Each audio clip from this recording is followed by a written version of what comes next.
I'm sponsored by Sue Minahan. Welcome to Talk Cosmos, the show where Sue Rose Minahan and her panel of guests bring you leading-edge astrology conversations through a journey of soul growth patterns connecting astrology's energetic cycles. Get ready to understand your path in the cosmic roots of the stars.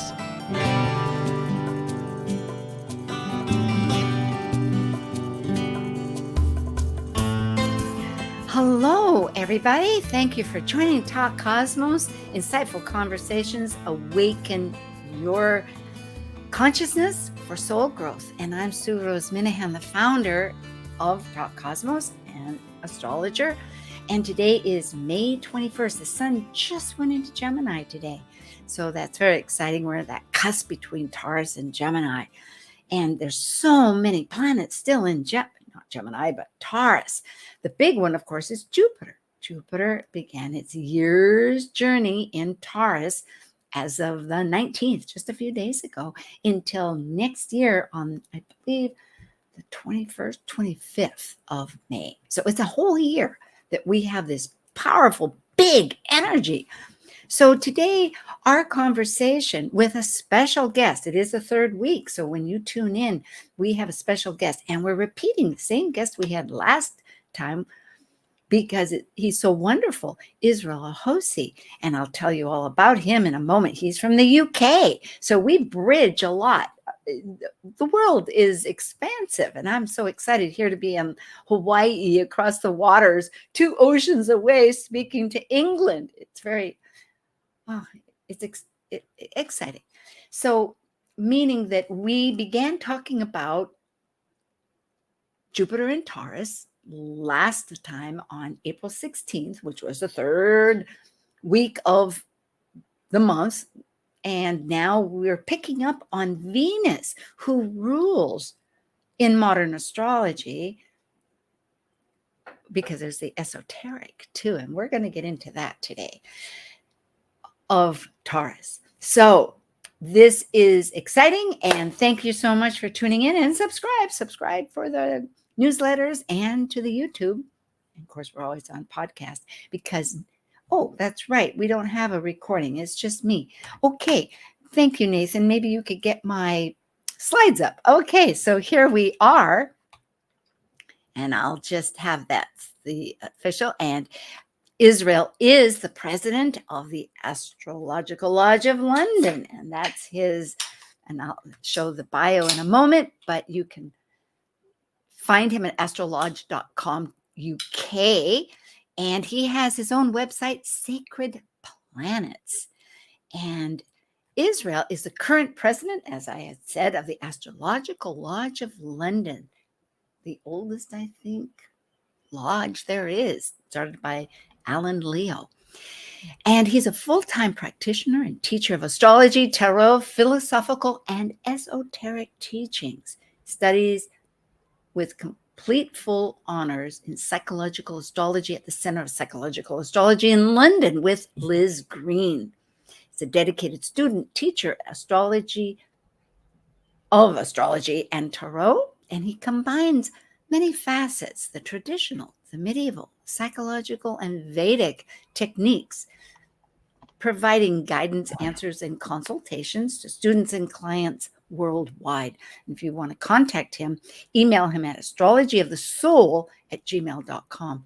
And many of his studies and practices include cosmology, mythology, occult sciences, Kabbalah, shamanism, and divination. Hello, Israel. Hi. Once again. Yes, great to be here once again. Thank you very much for that wonderful introduction. Always a pleasure to be here. It's almost like my second home, if not my second home. But it's great to be here. I'm very thankful, very appreciative of you having me once again. So yeah. Oh yes, indeed. And how, just generally speaking, how is your spring over there in London? Yeah, it's coming along okay. Today we had a bright day. It's been a little bit cloudy here and there in the last couple of days, but sure. It's been a few raindrops, but nothing too heavy. But it's not cold. It's certainly getting Nice. warmer. So yeah. It does make a difference. Spring Yes. does speak up, and that's how I Yeah. feel in Hawaii. I just Yeah. come from Yeah. Seattle. But this really focuses in on why I noticed as I was researching this, the question, why do we have a planet named Venus? And it is after the goddess. And, it's because all around the world, it's such a predominantly bright, in the sky. Yeah. Yeah. Yeah. Most definitely. I mean, this is the time. Although the sun has just, today just moved into Gemini, we have just finished the last month of Taurus, which is the sign ruled by Venus. And this is where, although the spring equinox or the vernal equinox, where we, which is known as spring, we do start to see the buds and the plants starting to spring up from the ground. But it's actually during that Taurus month we really start seeing those flowers, which are ruled by Venus as well, really start coming to, they start blossoming, they start coming to life. We really start seeing the beauty, of Venus really starting to take shape. They say Aries is the zodiac sign that brings the initial spark, that initial start. And it's actually the energy of Aries that, when the sun now moves into Taurus, now warms up the soil for Taurus, for her to be able to bring out her beauty in the best way. So, yeah. I love hearing this. You tie together instantly so much of the mythology because they're great lovers. They sit on either side of Earth. We have Venus and Mars, the interior and then the exterior. And they do create this beauty of flowers. And I remember in one of her lovers, immortal Adonis, if I'm saying it right, when he died, she cried. And so the flower becomes the anemone, I think, of the red color, the flower of birth. But here too, one of the factors that's kind of tying back to Venus, which is so beautiful, and the name relates to desire and therefore attraction, but it said that in this particular one, the planet is covered with acid clouds, which we know, ironically. But I began thinking, here you were mentioning of England, as we are here in Hawaii, the clouds. And I thought too, isn't it true that, especially when we think of spring coming from the earth, the death, and then which some of the older mythology brings up in the birth, that it's like unveiling the veil, like the clouds. You have to get down, or else the pain of love, you have to get through it to get to. Yeah, definitely.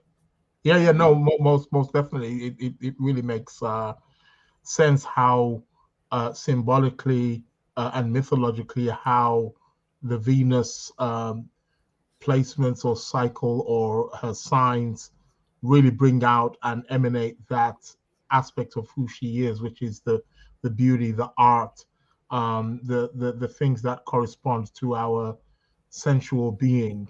It's and she is also, let's not forget, the most the brightest of all the planets that we can see in the heavens as well. So I think that is also telling us something about who and what she is. It is love. When you consider, they say nothing is without that love, which gets phrased as compassion or caring, but it's not just us, like the initiating spark of Aries, but it's that compassionate love that we need and all and everything. She can be seen, even presently, she can be seen in the evening sky as as an evening star. After the sun has set, we can see her. Just after the sun has set, we can see her there in the heavens. I think the next Venus star point will be in Leo, which I did not bring up for this conversation, but that's when they're exactly together. It'll be in Leo, and she'll be retrograde, so she'll come up as a morning star. That's right. And then I think she's setting. We could go. Here's another focus: is why myth, because I have many books on mythology. I Yeah. dearly love it. And it is really a study. It's like, the stories Oh, tell most us one definitely. layer. But Yeah. Joseph Campbell, who wrote The Hero's Journey and so Journey. many. Yes. So in that, Bill Moyer, who they had a great, I think, yeah. A dialogue. Yeah. Thank you. Yes. And he asked, why myth? And so I thought I'd repeat just to start off with people, because it is so important to astrology too. Yes, definitely. And he mentions, this isn't something current in our society to think about this literature of the spirit, which I loved his bringing that out, but that it does bring up all our experiences and our soul experiences that we resonate. And this is what I love, that they're clues to the spiritual potential of human life. Yeah, definitely. Myth is the attempt to it serves on many different levels, and myth serves as a platform for us to be able, and as a record for our for what is happening in our lives and in our surroundings. Mythology also is expressing the human psyche.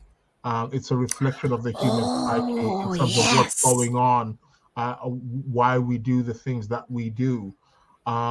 Mythology is the story in a poetic way of human life and life experiences also as well.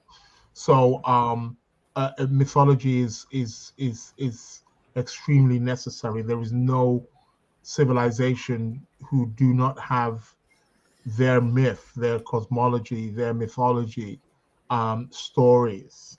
And although the stories may not necessarily be literally, quote unquote, factual or true, but they are archetypal truth.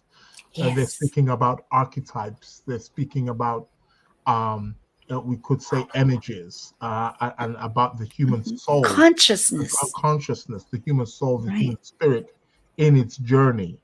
And myth is good because it puts it in a story form, because story form is much more poetic, and that's how we remember things. That's how the soul records things. It's how the human mind actually works. It's much more better to put it actually in a much more poetic, mythological way, because it registers deeper. It lasts. I like this. Forever. That's very well expressed, Israel. I appreciate it, because when I think of story, I realize that it has a motive. And by able to see these incremental plot points, you could say, one can consider, oh, boo-boo, that's the moral of it, or that's the lesson of it. And it's a way of telling us, the talking stick, that was the stories and the verbal ways of telling us. And sometimes I think people think it has stories do have a beginning, middle, and end, yet they evolve. It's not just one interpretation. Oh yeah, so many layers. And that's the thing with myths are timeless. They apply to any moment in time. They cannot age. They are forever, because they are speaking about that various archetypes, which we are interacting with on everyday today experiences. You had mentioned so many things, and of course you were talking about Psyche, who is one of the large mythologies relating somewhat to Venus, and which again and again gets supported with what a powerful part of our, it's not divided like sometimes we do here, but here, just thinking about the lineage, the expansion of the fact that the planet is seen throughout the world, like the moon and the sun, and there's so many stories. So going back in our heritage of Western worlds, Right. which kind of morphs into the East too. But Right. and this is before Common Era, but Ishtar and Inanna, and I Right. was interested that. Of course, that goes back to Mesopotamia. And for those people that wonder, that was the area between the Tigris and Euphrates rivers in the Middle Right. East, Yeah. with the cradle of civilization Yeah. 5,500 years ago.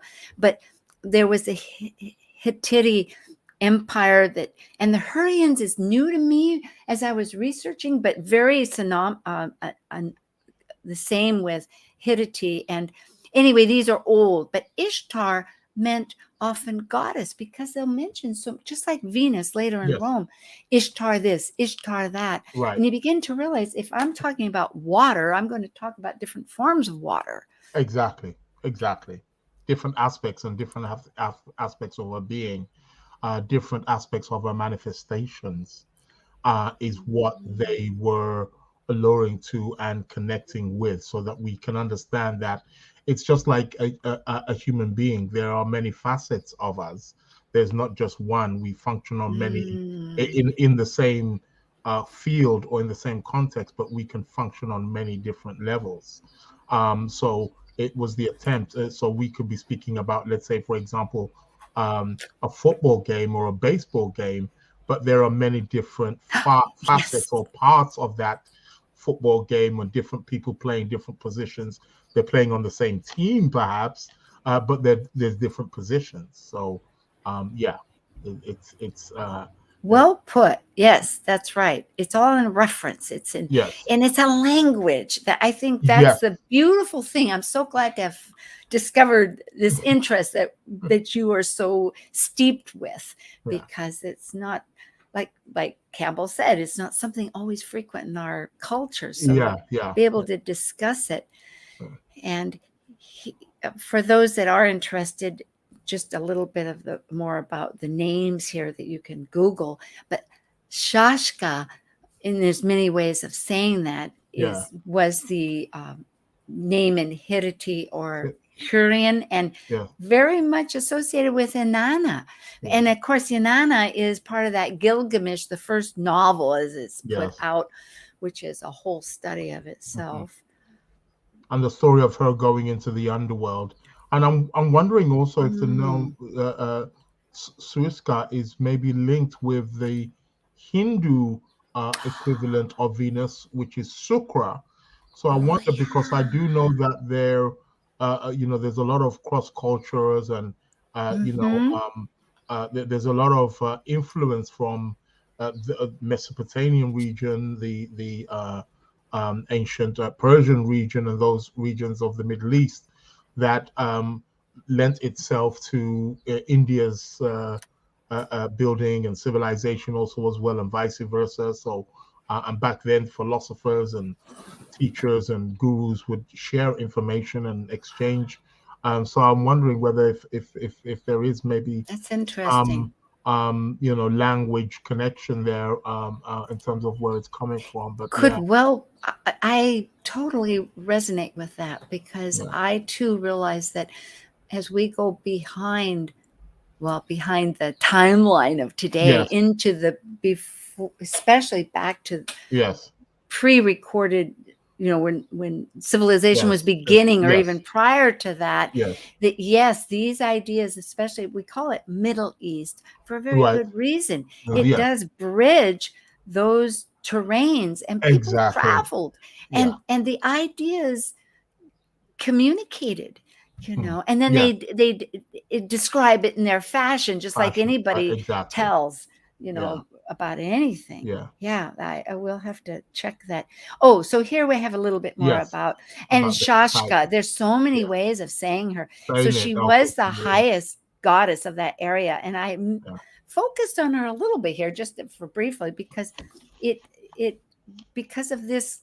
Well, she's associated with love and war, which Venus is. We don't think of Venus as that, but exactly.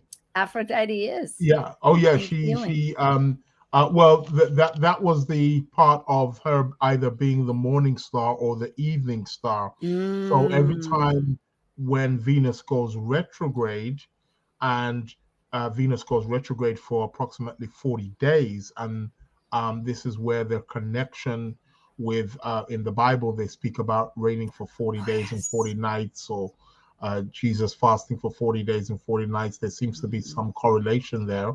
But when during her retrograde, when she becomes a morning star, this is the time where the ancients were very observant, and they realized that every time Venus became a morning star, which means that she rises before the sun in the morning, that countries went to war.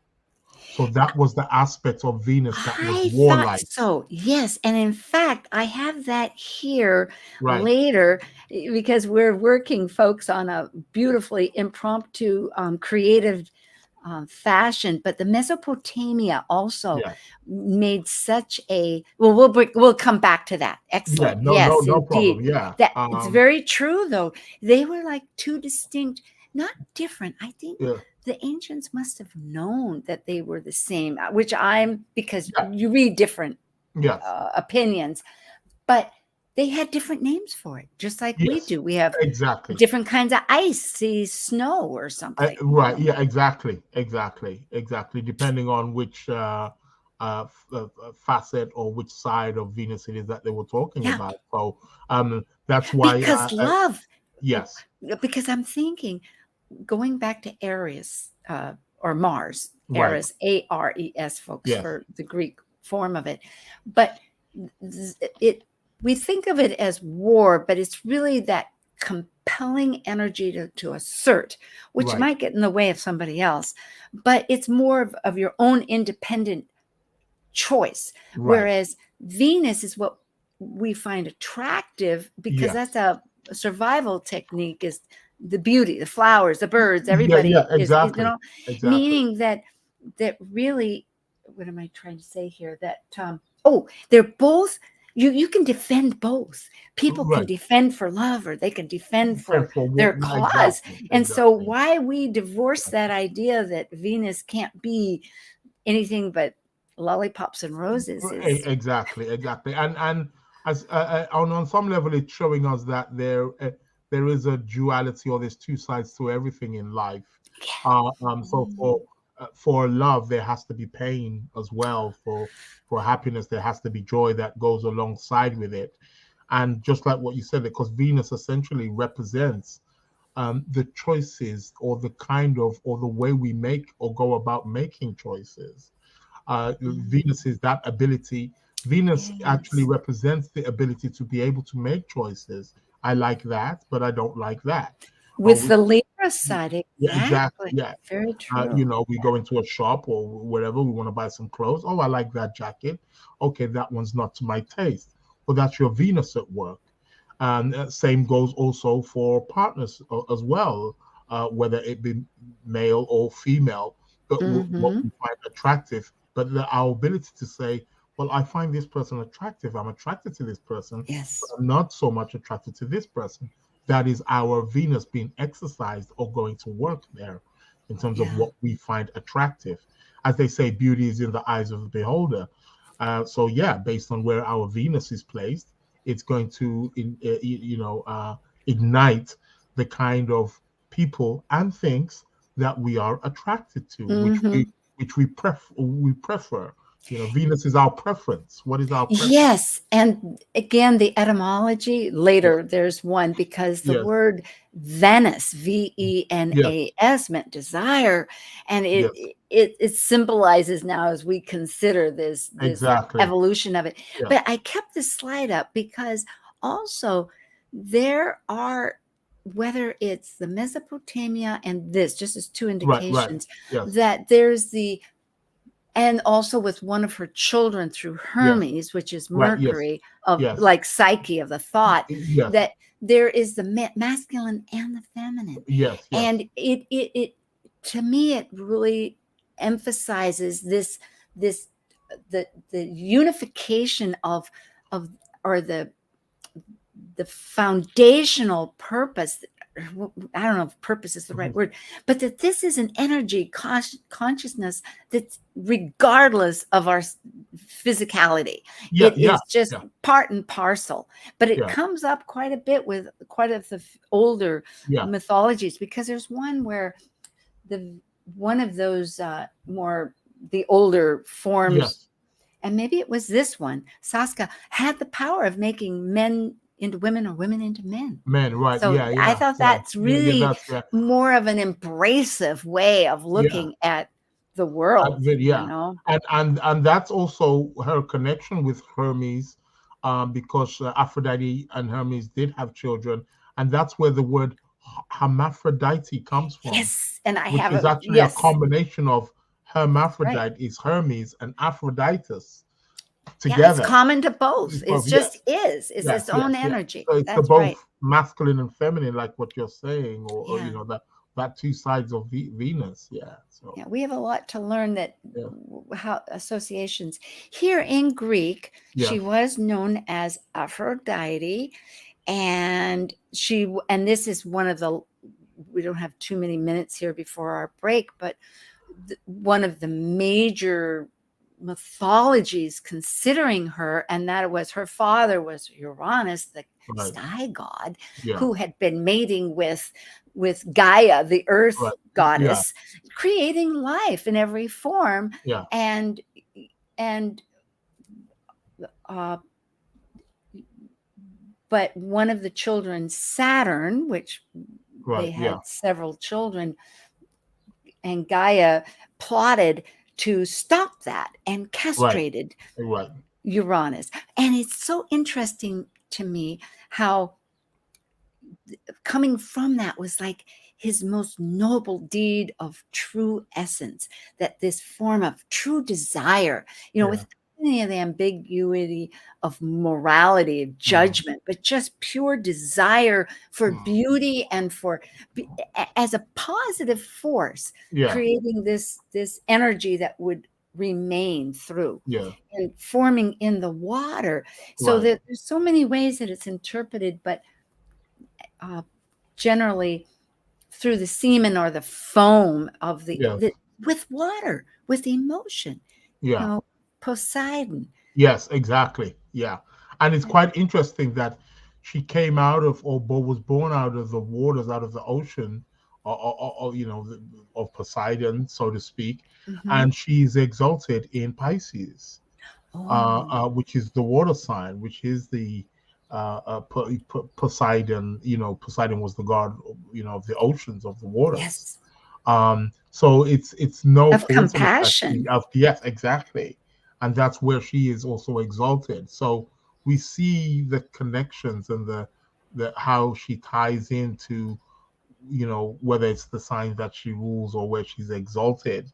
How again her energy is Yeah, being expressed. And and I it, also, yeah, go yeah, ahead. just to say, I think it's quite interesting also as well, because in terms of, I mean, in a sense, both Saturn and Saturn, who's Kronos, and Uranus are kind of both involved in bringing her about. It's Saturn castrating his father Uranus, and the blood from the castration spills into the Yeah. water, and outside the form Aphrodite comes.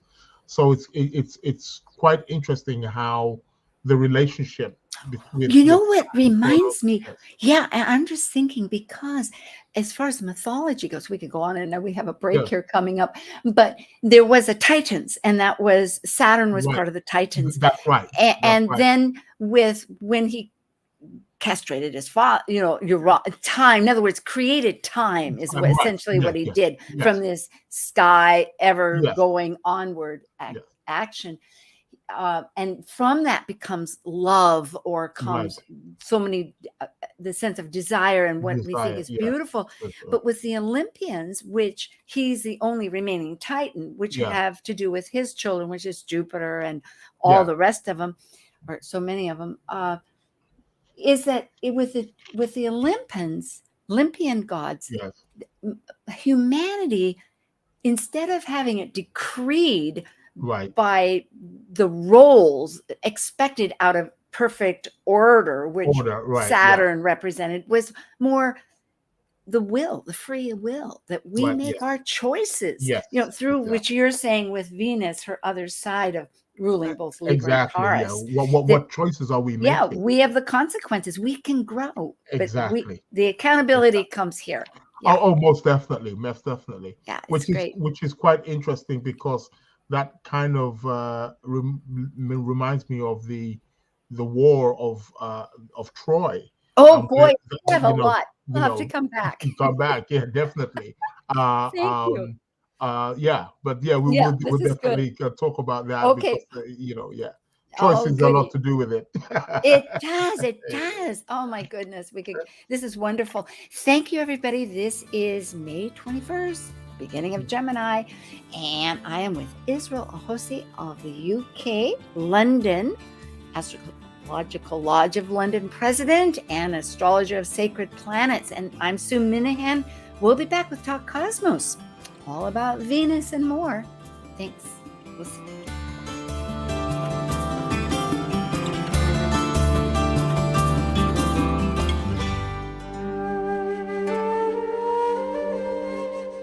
While we take a break from this week's edition of Talk Cosmos, let's take a look at this cycle's archetype. We are currently in the period of Gemini. By leaving a cycle based on physical form, integrated through spirit, the energy of Gemini connects spirit with matter, focused on communicating and defining the external. Gemini is a mutable air sign signifying flexibility. Gemini dually focuses upon teaching and learning in order to synthesize the world one lives within.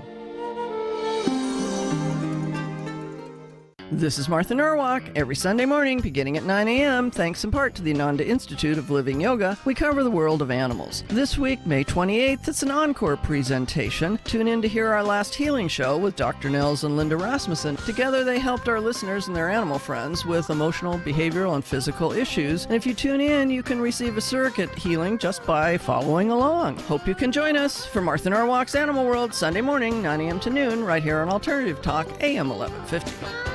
Talk Cosmos brings you leading-edge astrological conversations with hour-long programs each week on KKNW. The show goes live every Sunday from 1 to 2 p.m. Pacific. Talk Cosmos weekly programs are also available to watch live on Facebook and YouTube, along with daily chats throughout the week on the Talk Cosmos YouTube channel. While you're there, make sure you click like and subscribe buttons so you can get the full Talk Cosmos experience. Or, if you'd rather listen to the show archives with audio only, the entire podcast collection since 2018 is available on most podcast carriers.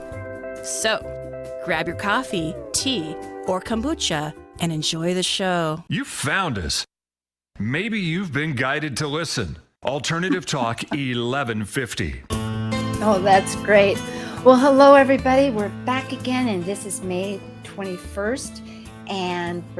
But before we go back to our talk about Venus, who rules Taurus, because Jupiter will be there for the next year, Israel, do you have something with your lodge or any lectures or classes that you're giving, or something you would like to share with everybody? Yeah, most definitely. I mean, the lodge is, again, we have Monday evening lectures. We start at 7 p.m. UK time, GMT time. So that's continuous every week. We do break for the holiday periods. So you can go on our website, www.astrolodge.co.uk, to see the upcoming talks. For myself, I am starting an astrology course for beginners, for anyone who's interested, and I will be teaching both traditional, Hellenistic, medieval, and modern contemporary astrology, and that will be starting on the 15th of June. So if anybody who's interested, you can also give me a shout at astrologyofthesoul@gmail.com. That's astrologyofthesoul@gmail.com. So that sounds great. So for upcoming. Okay, and that's classes. of course everybody can find it on Top Cosmos. We have Yes. Israel's mentioned there. And I will mention, I don't know how this is going to pan out, but I was just contacted by a podcast in New York for a short interview, 5 minutes, about Top Cosmos. And it's called the Interviewing Elite Podcast. So that's very exciting. We'll see how that works. Right. Yeah. Yeah. And then, okay. Well, back now, we're talked about Troy. And also I was thinking, we also talked about this family genealogy. And I was noticing my notes. So because the 3 Olympian brothers that was divided after the new order, you might say, was Pluto for the underground, Jupiter for the heavens, and Poseidon or Neptune for the oceans. And so interestingly, all 3 of these really have a lot to do with Venus. Of course they would, because love, what else? And desire, what else do we have? But, well, let's see. I guess we won't get into that. Maybe we'll go to the next one and see, because we want to get to that Trojan War. Well, here it is, because right there in mythology, her son Aeneas, I forget who she had Aeneas with, but he fled Troy after the war, which is a very long war and changed the world and mythology. And Venus was very involved with that too, because she kind of started that. We didn't get into that part of the story. She did. She and again, it's interesting because we've been talking about choices, which is where the whole Trojan War, actually, that's where the root of it started, where we had Aphrodite, we have Hera, and we have Artemis. Vesta. Artemis, who were, there was somewhat of a beauty contest, and whoever was seen as the most fairest or the most beautiful was going to get the golden apple. And they asked Paris to judge the contest. As a matter of fact, it was Jupiter, Zeus, who was first asked to pick who was the most beautiful, but he obviously was a bit too smart for that. He knew that listen, I'm not going to get dragged between a war of these 3 ladies. The goddesses, right? He said, no, it wouldn't be fair if I pick. So let's pick somebody who can be a bit more kind of objective. So he picks Paris. Paris was on the hillside, and looking I think, after his flock. Wasn't Paris also the son of Spartan, I think, or the Spartan? The Spartan ruler. At that time. That's right. Yes, that's correct. Yes. So he picks this. He was a young shepherd, a gorgeous looking boy, and he says, "Look, you judge the contest." To which he does, and Artemis. Sorry, it wasn't Artemis. It was Athena. No, Athena, because she was going to offer him wisdom. Right, that's right. Strategy. Exactly, a strategy and wisdom. And then you had Juno, Hera, who was Zeus's wife, also as well. For power. Exactly. And then Venus says, "Look, if you pick me, I'll grant you any woman you want." She just stripped naked in front of him, and he chose that, and obviously he somewhat fell in love or fell for one of the king's wives, Helen of Troy. Well, though, if I might jump in, thank you so much for this, because Helen, intriguingly, and this could get beyond, but is also a twin with Clemestra. Anyway, the point is that the Gemini twins, Castor and Pollux. Okay. That there were 2 sets of twins that came from the mating of the Queen of Sparta with Zeus, and one was mortal, one's immortal. Of course, we have the twins, Castor and Pollux, but Helen is one of the sisters. She's a sister. She's the immortal. And here Paris, at any rate, it's more Right. choices. It gets down to choices. Exactly. About focus here. And yeah. So Paris picked her, The most beautiful woman in the a world. beautiful woman in the world, and but yet she was married. She was already married to the king. Yes, little detail. Yeah. She was married to the king of Sparta, of Argos, and Sparta. So she was married to that king, and that's what set the war off.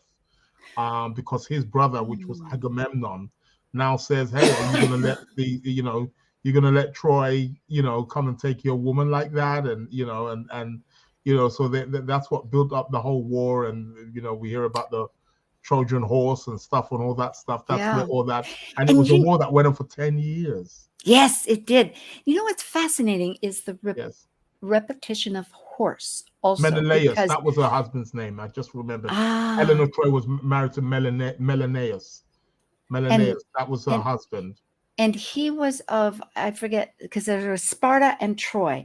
And of course, Sparta was part of Greece that was very warrior oriented. Islands. You had Argos, you had Sparta, you had Troy. So you had these different, you had Crete, you had all the different islands, which are still pretty much there today, alive, still bearing the same names. So you had all these different, so Helen was originally from Argos.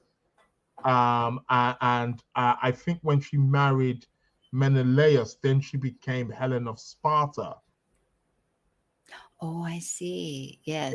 And then when she ran away with Paris, then she became Helen of Troy.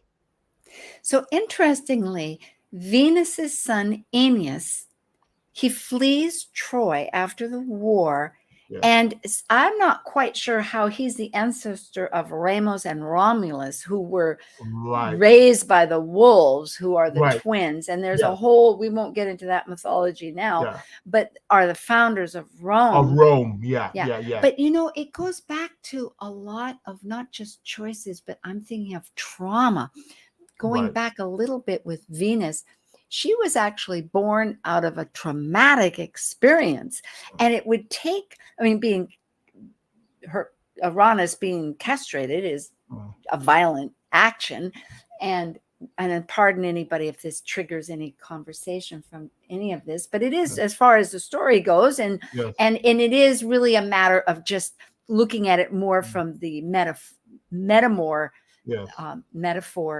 viewpoint, symbolically, of establishing time, rather putting an end to just endless creation, to saying, no, we have an order here going.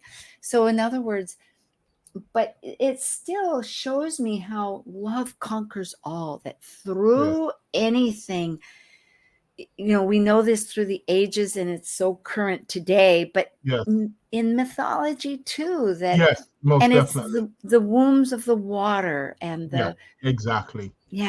The soothing, the healing, she has soothing and healing aspects and properties to her.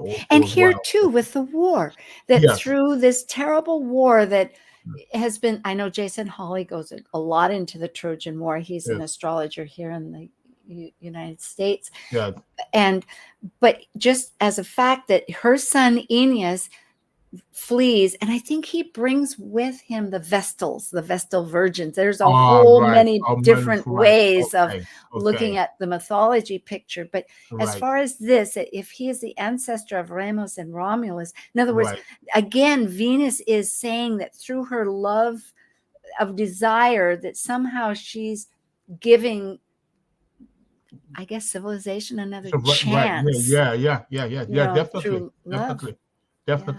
Definitely, because that's what she is. She is Venus represents. She's an enhancer. She's an aspect of the psyche that allows us to be able to better, to enhance. This is why she governs over partnerships and relationships, because our ability to relate with one another and share with one another, and to be able to advance and to enhance things, to better things, to make it be better, to look better, is aspects of that Venus. Thank you. Well, her name does looking at this slide here, goes back to Venus, which is before Latin, I guess, Venas, Yes. to desire or love. But she was married to Vulcan, which we'll get into esoteric astrology in a moment, which I know you're quite involved with, who is the god of fire, or called Hesaphatus. Hesphasius, that's how you say it in the Greek way, and the god of fire. And he's an amazing god. He's not really talked about much. Some people pronounce it Hephaestus. Hephaestus, thank you. Okay, that's very much better. But he did many things. He created almost like an engineer through fire and welding. He did, I think, the labyrinth for Minos. And he did the just he also made the owl also as well. The owl that for Athena. For Athena, he created the owl for Athena.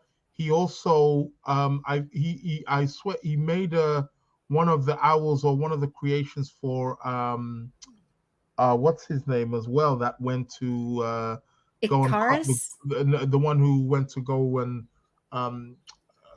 kill the Medusa, who had to right. His name will come to me. I've totally forgotten, but yeah, he made something for him also as well. Wasn't Hercules? There's Hercules, but there's also that young man who saved Perseus. Yes, That's it. Yes, that's it. Perseus. Thank you. So he made also one of the old mechanical owls. He was sort of like the technology sort of engineer. guy of his time. He created all these wonderful things. And interestingly, now he is the one child that Zeus and Hera, or Juno, Jupiter is same as Zeus, folks, and Hera and Juno. So they have one child, and it's Vulcan, and he was lame, a lame god, and I think he got thrown out of the crib. He was rejected by Juno. So there is this. So it's interesting that he finally is married to Venus. But the reason he got married to Venus was because he was upset with his mother, and he created this beautiful throne for Juno. And of course, she was enamored with it, and she sits down, but she can't get out of it. She's stuck. So in other words, it's interesting that, in that case, that we become so enraptured with something we have to have that we can't let go of it. He bartered with his mother after the next day or so, or whenever, and said, okay, if you give me what I want, I'll let you out. And so she says, anything. And he says, I want to marry Venus. So of course she being the wife of consort of Zeus, had to give her Venus. So Venus didn't have much of a choice, which is also an interesting thing. I don't know if that gets into karma or what in life. But she, as an energy consciousness, thinking about it. Exactly. And they had children as well, I believe. No, it says here that they didn't. They didn't have any children. That's the interesting part. But they stay married, so there's no point, of that. And he does create the carriage. It says that I read about from doves. But here, going into a little bit of esoteric astrology. Which for people, briefly, if you see the sign, the slide here, it's our soul level. It gives us spiritual information, whereas instead of modern or psychological is more the personality. But with that said, Vulcan rules in esoterically Taurus. That's right. That's correct.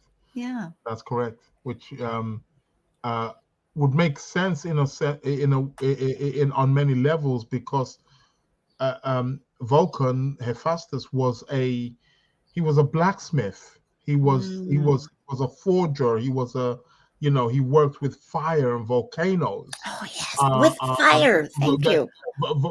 Vulcan is where we get the word volcano from. That comes from his name.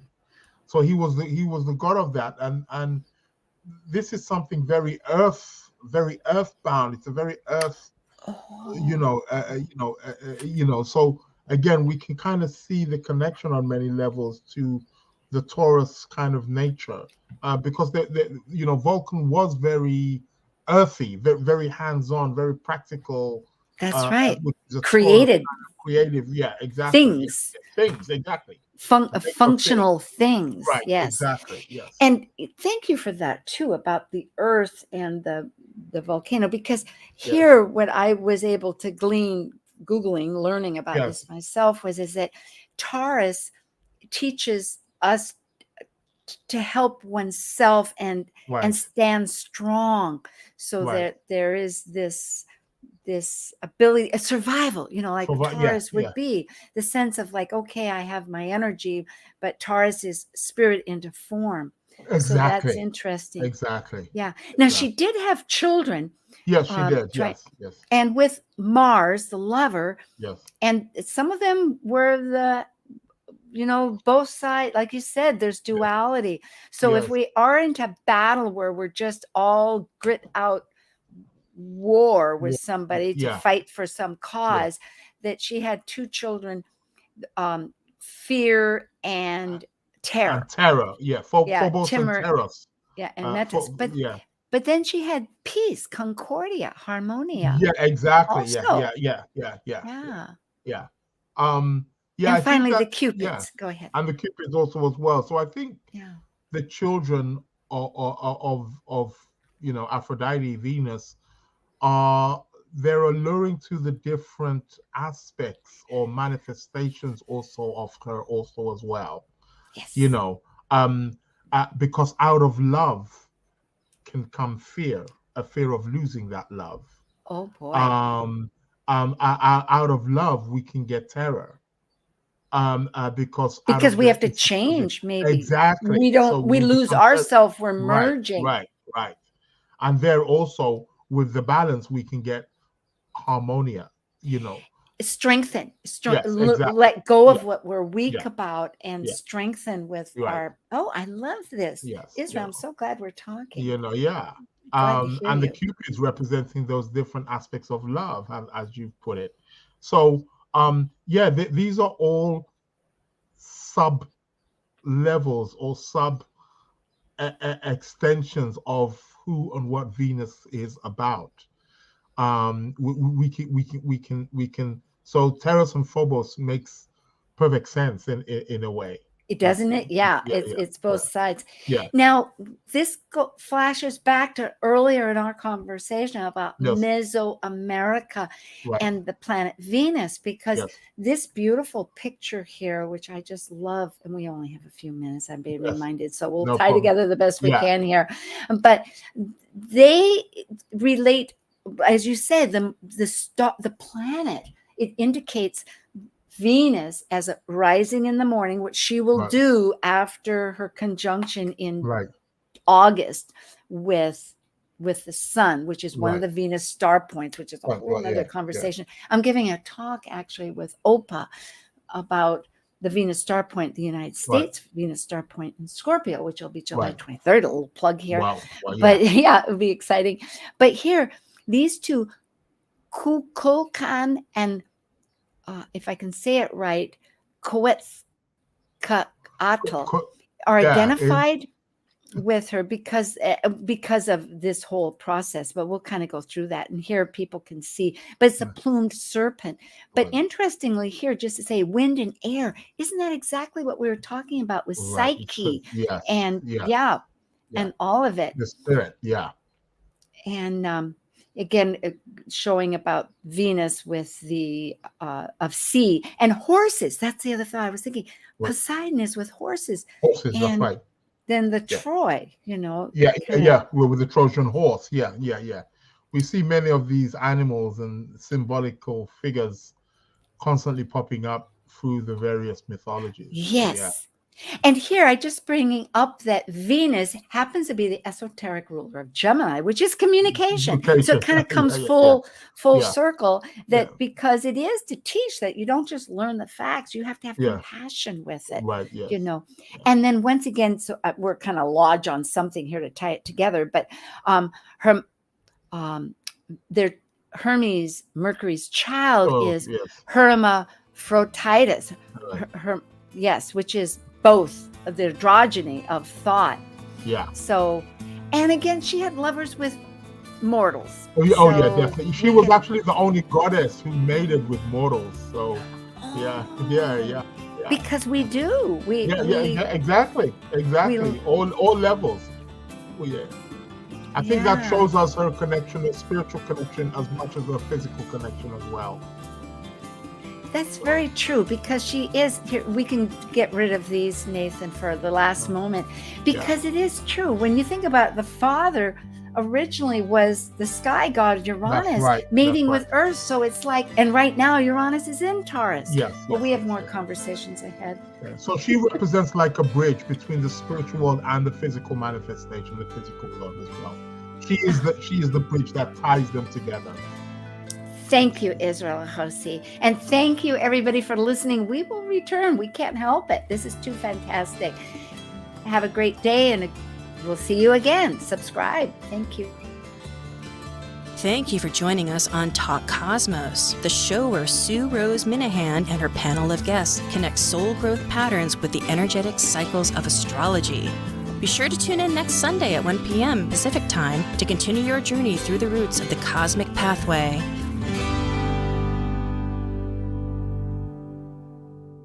The views expressed on this program